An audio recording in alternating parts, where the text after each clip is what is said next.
have a flyer for Elijah is coming that I'd ever seen, because he had found on the interweb a great machine. This photograph of a portrait, that makes sense. It is a picture, ladies and gentlemen, of one John Alexander Dowie, better known to thee and me as Alexander J. Christ Dowie, this yank the glory most hapless planet from Frisco Beach to Vladivostok. Now, I said to Robert, wherefore did one find this photograph? And we put it on the back of our Love So Sweet song for the Dublin Club this year as a special wee handout. I said to Robert, where did you get this? I got it on Wikipedia, said Robert. So in I goes to Wikipedia, because this guy, he's dressed as Elijah in the bloody thing. And I was too mean to put it on colour. We only did black and white. Robert used up about 3 cartridges printing it off in living colour. It's all yellow and gold and red. His outfit is just amazing. So I had to look up the bold John Alexander and find out everything that I can about him. And I pray that if you do nothing else when you go home and you wake up tomorrow and the hangover wears off, Google Alexander Dowie and have a read of this guy. Now, for those of you who don't know who he is, he's the preacher who's appearing in the Marion Hall. And his particular rant at the end of Oxen of the Sun is a particular favourite of people who get up and do bits of this call, is it not? Indeed. There is a Mr. Spangler in San Francisco, in his cups no doubt at this time, who is reciting it to the wonderment of all who will listen to it. Now, I was inspired by this. I said, this Dowie chap, not only does he appear in Ulysses, but by God, he's a snappy dresser. So I googled bloody day, Robert knows all of this stuff. Dowie was a faith healer, but he viewed faith healing not as an alternative medicine, but as an alternative to medicine. Now, that requires a certain level of faith that I have to say I've never been troubled with myself. And there is a horror story of his granddaughter being burnt in a fire and him doing bugger all about it other than reading for the rosary beads. Now, when we do it, because it's the end of Oxen of the Sun and we're getting into American vernacular and all the rest of it, we tend to do it with a bit of a twang as best we can manage it. We're wrong. He's Scottish. He's Scottish. You know. The Lord of me is a cook and being built up proposition. It doesn't work quite as well. Obviously, Joyce never heard the man, but he knew who he was.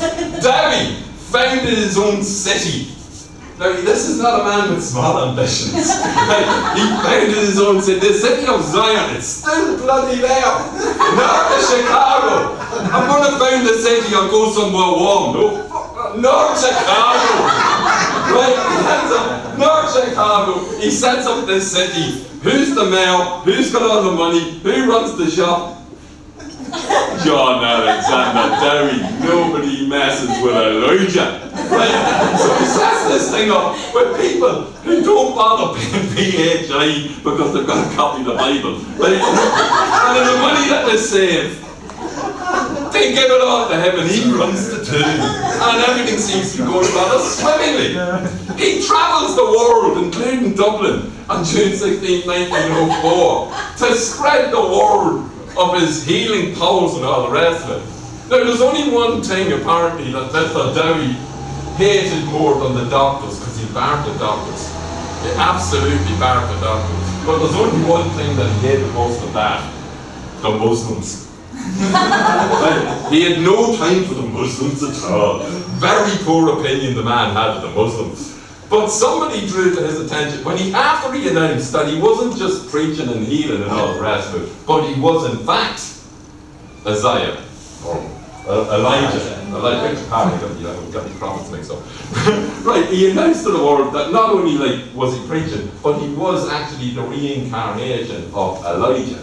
He discovered that there was a man of Indian extraction, whose name escapes me for the moment, which is a bit unfortunate, of the Indian extraction and the Muslim persuasion, who'd done one better than him, who was setting up a little place in the States and not claiming to be a mere prophet, but claiming to be the Messiah.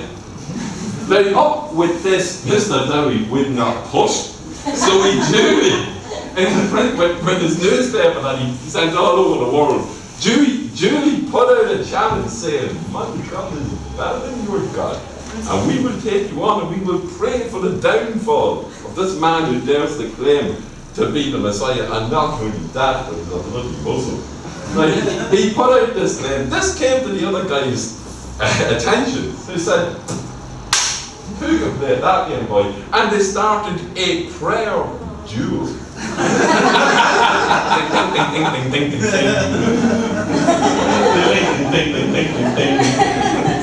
And Dowie's going ding, and the other guy throws in the fancy right. The other guy then publishes in his magazine, "This Dowie is a sinner. His world will crumble round him and he'll die roaring," or whatever the equivalent is in this particular language. Now, bear in mind, Dowie was over here 1904, doing the world tour, sweeping all before him, healing the masses. I said, heal. Right. Between 1905 and 1907, when the Dowie died, they discovered financial irregularities within the city of Zion, and he was duly kicked out of office. They also discovered a certain moral discrepancies within him. Now, unfortunately, when you get on the interweb and this stuff, all you get is the religious tracts, because they're the only people still talking about him. Everybody else has forgotten. And because of the religious tracts, they don't go into detail with the moral depravities that he was found guilty of by his followers. I am determined to get to the bottom of this, and if I get them, go back next year and I'll tell you all about it. Because it has to be good. Within 2 years of your man issuing this thing of "your world will crumble and you'll die roaring," he lost every penny he had. He was living in disgrace and squalor, and he died. So trust ye not, don't you be laughing at the power of prayer, because he had his prayer, and that's what happened about Dowie.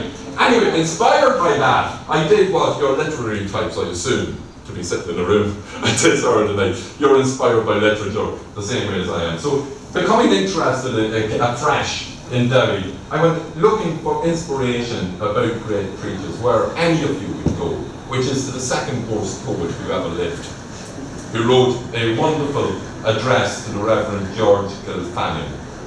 Well, I am speaking, of course, of William, the great William McGonagall, who is, of course, the second worst poet that ever existed. Now, should anybody doubt that he is the second worst poet that ever existed, I have 2 words for you. Margaret Cavendish. Now, the worst poet that ever existed was Margaret Cavendish, and I challenge there is nobody can challenge that woman for the crown. Now, before I get into the McGonagall poet, thank you very much, man. As if by magic, I have a Margaret Cavendish poem. Now, I actually have 2 Margaret Cavendish, but you're not that bad. I'll give you the short one. I think it more